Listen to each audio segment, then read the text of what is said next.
प्रिय आत्मीय दाजुभाइ दिदीबहिनीहरू,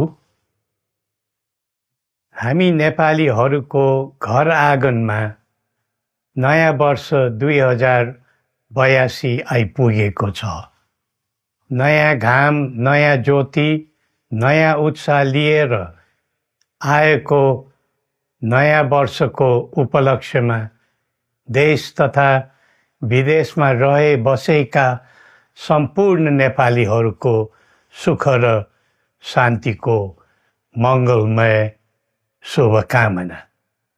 हरेक नयाँ वर्ष नूतन आशा र विश्वास बोकेर आउने, तर वर्षको बिदाईमा एउटा घनघोर निराशाका बीच हुने गरेको धेरै साल भयो।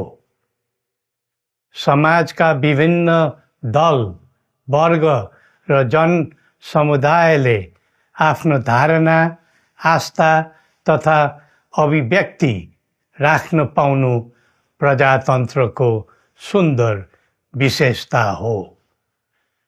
तर त्यस्तो धारणा र मान्यता प्रस्तुत गर्दा सबैले संयम अपनाउनु पर्दछ। केही दिन अघि जनप्रदर्शनमा जुन प्रकारको हिंसा, आगजनी, तोडफोड भयो, त्यसबाट जस प्रकारको मानवीय एवं भौतिक क्षति भयो, त्यो सुन्दा हामीलाई अत्यन्तै दुःख लाग्यो। नागरिक स्वतन्त्रता भन्दा ठुलो तन्त्रवाद हुँदैन। वास्तविक प्रजातन्त्र त्यहाँ हुन्छ जहाँ राम्रो, नराम्रो, जनगुनासो वा गुणगान सुन्ने परम्परा र संस्कार हुन्छ। नेपाली जनतामा देश र भविष्यलाई लिएर जुन खालको जागरुकता पैदा भएको छ, त्यसलाई हामीले सकारात्मक रूपमा लिएका छौँ।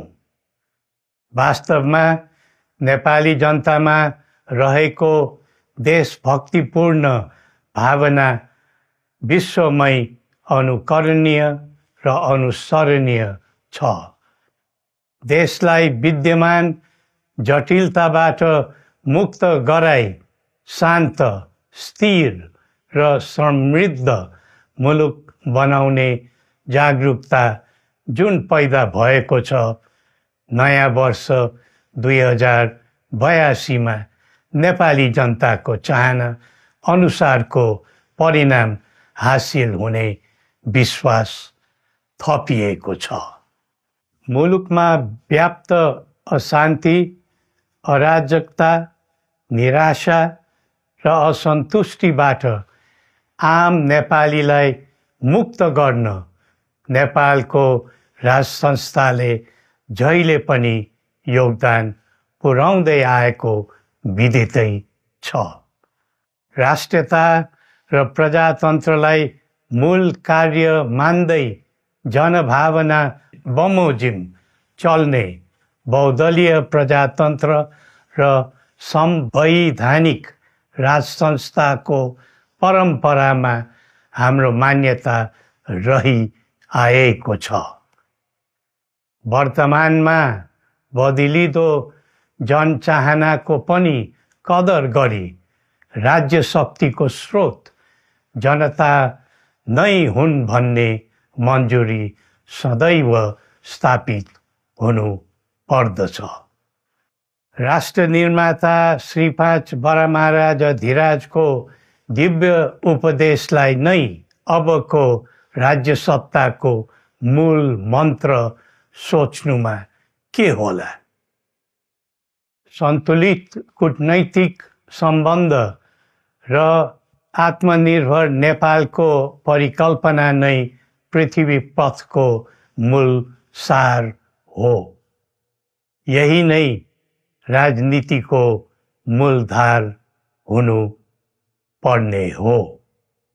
विश्वको बदलिँदो परिस्थितिलाई मनन गर्दै विश्वव्यापीकरण र स्वतन्त्र व्यापारका आधारहरूलाई चुनौतीको रूपमा लिँदै चरम आर्थिक मन्दी भोग्नु परिरहेको अहिलेको सन्दर्भमा नेपाल जस्ता विकासोन्मुख देशले आत्मनिर्भर अर्थतन्त्र निर्माणको कार्यमा अर्जुन दृष्टि लगाउनु पर्ने समय आएको छ। स्वदेशी स्रोत साधनको प्रयोगले स्वदेशमै उत्पादन गरी स्वदेशमै खपत गर्दै आन्तरिक अर्थतन्त्रको चक्रभित्रबाटै मुलुकको समग्र अर्थतन्त्र आत्मनिर्भर र चलायमान गराउनु पर्ने विश्व परिवेश निर्माण हुँदैछ भन्ने सङ्केतहरू देखा परिरहेका छन्। विश्वकै उत्कृष्ट यो भूमिमा बाँच्न समेत गाह्रो हुने स्थिति पैदा भएपछि बढ्दो युवा पलायनलाई रोकी युवा शक्तिको श्रम र सिपलाई स्वदेशमै उच्च उपयोग गर्नु पर्दछ। युवा स्वरोजगारको निम्ति अवसरहरूको खोजी गरी नेपालमै आय आर्जन गर्न सक्ने वातावरण तयार गर्नुपर्ने आजको पहिलो आवश्यकता बनेको छ। सबै नेपालीको तन, मन र ध्यान त्यसैमा लगाउनु परेको छ। विश्वभरि छरिरहेका नेपालीहरू एकताका सूत्रमा बाँधिन अब ढिला गर्नु हुँदैन।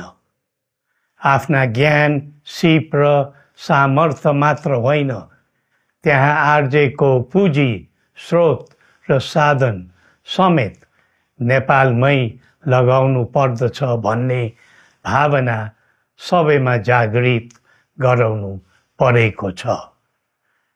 प्रकृतिले दिएको स्वर्ग जस्तै सुन्दर हिमवत् खण्ड नेपाल सिँगार्न र विकासको बिकुल फुक्न कसरी लाग्ने र लगाउने स्वदेश फर्क स्वदेश नै स्वर्ग भन्ने अभियान चलाउनु पर्ने आजको आवश्यकता भएको छ। जनभावना र चाहना बुझी मुलुकको समग्र संरचनामा नै हेरफेर र सुधारका कदम चाल्नुपर्ने तथ्य स्पष्ट देखिन्छ। शिक्षा, स्वास्थ्य र दैनिक कामकाजका पद्धति र प्रणालीहरूमा आमूल परिवर्तन र सुधार गरी यिनको आधुनिकीकरण अनिवार्य भइसकेको छ। युग प्रविधिको हो, सावधानीपूर्वक उपयोग गर्नु सकेमा राष्ट्रको योगदानमा ठुलो टेवा पुग्न सक्नेछ। सुशासन र भ्रष्टाचार मुक्त प्रशासन मूल नारा हुनु पर्दछ। हामी अस्थिरता, अशान्ति, अराजकता, विपन्नता र भ्रष्टाचारको अन्त्य चाहन्छौँ। त्यसका निम्ति नेपाली जनताबाट हुने हरेक प्रयासहरूमा एकबद्धता रहनेछ। मुलुकको गिर्दो अर्थव्यवस्था, रुग्न हुँदै गएको औद्योगिक उत्पादन, बढ्दो राष्ट्रिय ऋण र बेरोजगारी, रक्षात्मक बन्दै गएको राष्ट्रियता, राष्ट्रिय एकता, सामाजिक सद्भाव, मौलिक धर्म, संस्कृति तथा जनस्तरमा बढेको निराशा, असन्तुष्टि हाम्रो चिन्ताको मूल विषय हो। नागरिक पलायनसँगै पुँजी पलायन, भ्रष्टाचार र व्यथिति देशले थाम्नै नसक्ने स्तरमा झाँगिएको छ। यो स्थितिमा नयाँ वर्षलाई उपलब्धिमूलक बनाउनु हामी सबै नेपालीको सामूहिक र एकताबद्ध प्रयास अपरिहार्य भएको छ। नेपाली बीच द्वन्द्व नहोस्, परस्पर अविश्वास र हिंसाको दुःखद मनोस्थिति नबनोस्, देशवासीहरू कुनै पनि नाम र न्युहुमा ध्रुवीकृत नबनुन् भन्नेतर्फ हामी सदैव सचेत र संवेदनशील छौँ। नेपालीको एकतामा नै नेपालको भविष्य निहित रहेको यथार्थलाई हामीले आत्मसात गरेका छौँ। सबैले यही वास्तविकतालाई आत्मबोध गर्नुपर्दछ भन्ने ठान्दछौँ।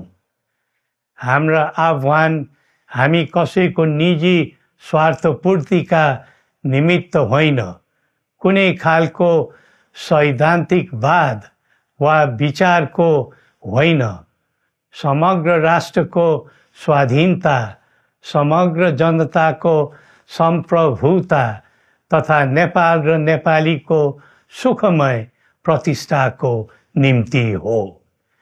आफ्नै प्रकारको अग्रणी राष्ट्र हामीले नै बनाउने हो अनि आफ्नो स्वतः र अस्तित्व हामी आफैले उठाउने हो। संसार धेरै अघि बढिसक्यो, तर हामी यो वा त्यो वादको चक्रव्यूहमा फँसेका छौँ। नेपाल आमालाई केन्द्रमा राखेर हाम्रा विचार बन्नुपर्छ, हाम्रा कदम चल्नुपर्छ।